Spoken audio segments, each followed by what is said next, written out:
Thank you very much. Good afternoon. Thank you.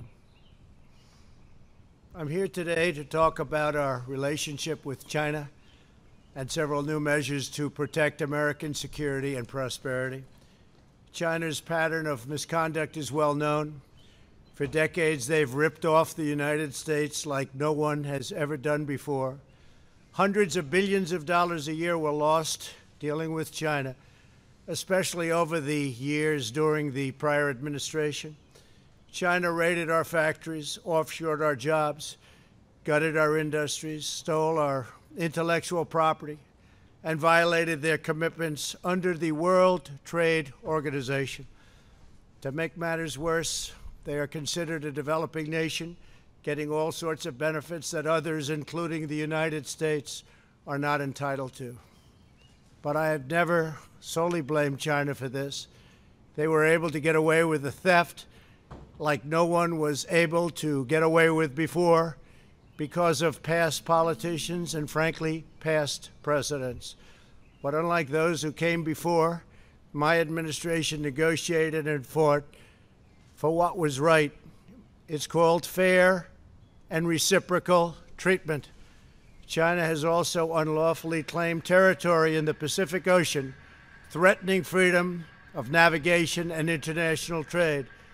And they broke their word to the world on ensuring the autonomy of Hong Kong. The United States wants an open and constructive relationship with China, but achieving that relationship requires us to vigorously defend our national interests. The Chinese government has continually violated its promises to us and so many other nations. These plain facts cannot be overlooked or swept aside. The world is now suffering as a result of the malfeasance of the Chinese government. China's cover-up of the Wuhan virus allowed the disease to spread all over the world, instigating a global pandemic that has cost more than 100,000 American lives and over 1 million lives worldwide. Chinese officials ignored their reporting obligations to the World Health Organization and pressured the World Health Organization to mislead the world when the virus was first discovered by Chinese authorities. Countless lives have been taken and profound economic hardship has been inflicted all around the globe. They strongly recommended against me doing the early ban from China, but I did it anyway and was proven to be 100% correct. China has total control over the World Health Organization, despite only paying $40 million per year compared to what the United States has been paying, which is approximately $450 million a year. We have detailed the reforms that it must make and engage with them directly, but they have refused to act. Because they have failed to make the requested and greatly needed reforms, we will be today terminating our relationship with the World Health Organization and redirecting those funds to other worldwide and deserving urgent global public health needs. The world needs answers from China on the virus. We must have transparency. Why is it that China shut off infected people from Wuhan to all other parts of China? It went nowhere else. It didn't go to Beijing. It went nowhere else. But they allowed them to freely travel throughout the world, including Europe and the United States. The death and destruction caused by this is incalculable. We must have answers, not only for us, but for the rest of the world. This pandemic has underscored the crucial importance of building up America's economic independence, reshoring our critical supply chains, and protecting America's scientific and technological advances. For years, the government of China has conducted illicit espionage to steal our industrial secrets, of which there are many.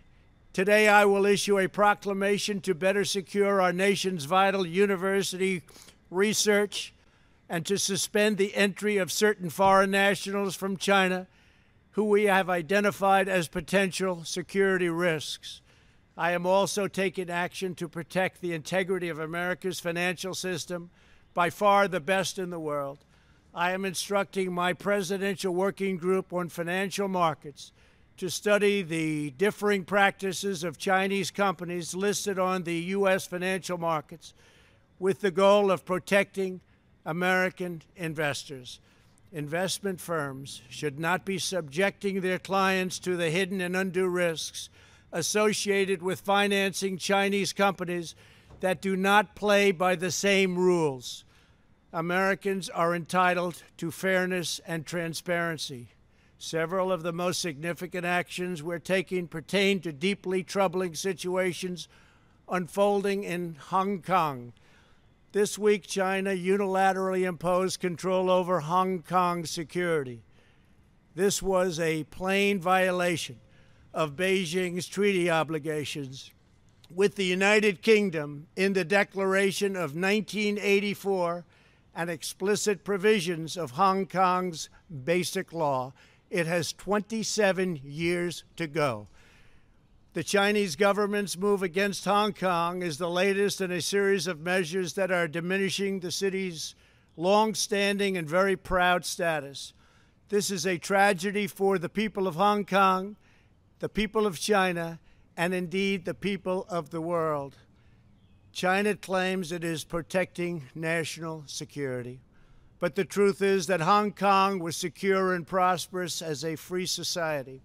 Beijing's decision reverses all of that.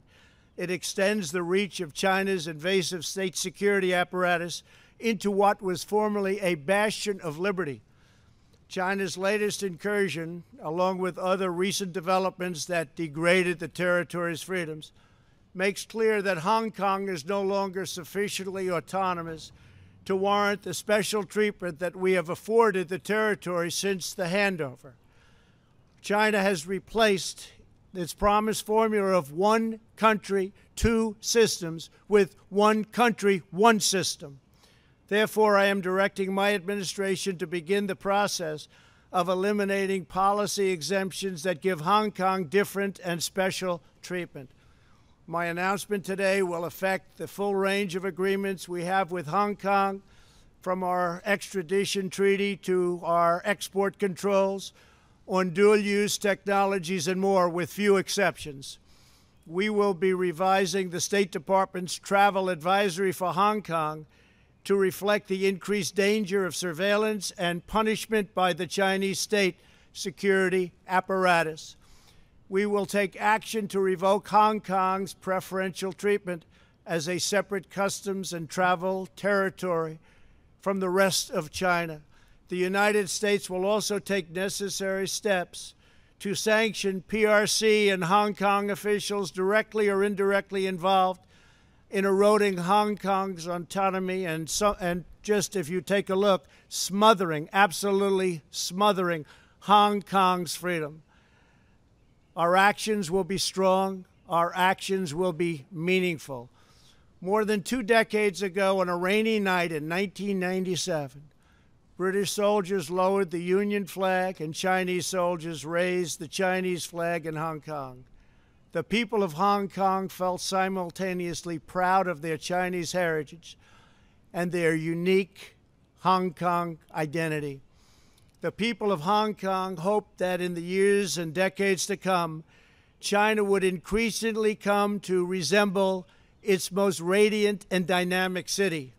The rest of the world was electrified by a sense of optimism that Hong Kong was a glimpse into China's future, not that Hong Kong would grow into a reflection of China's past. In every decision, I will continue to proudly defend and protect the workers, families, and citizens of the United States of America. Thank you very much. Thank you.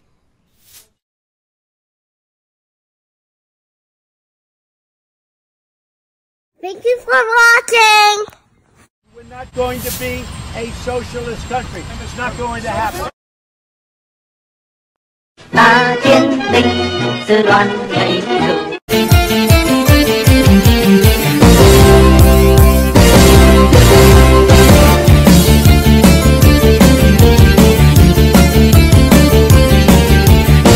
you.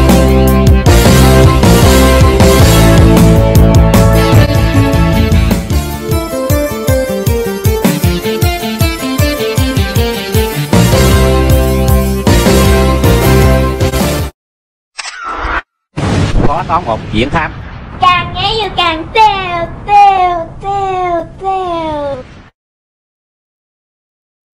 Ta thiên đình sư đoàn nhảy dù. Càng nhảy vô càng teo. Quan càng to, cu càng teo mo. Thằng lính dù nào nói khi nhảy dù chim không teo thằng đó xạo. Mà đa số chúng nó nói xạo thiệt.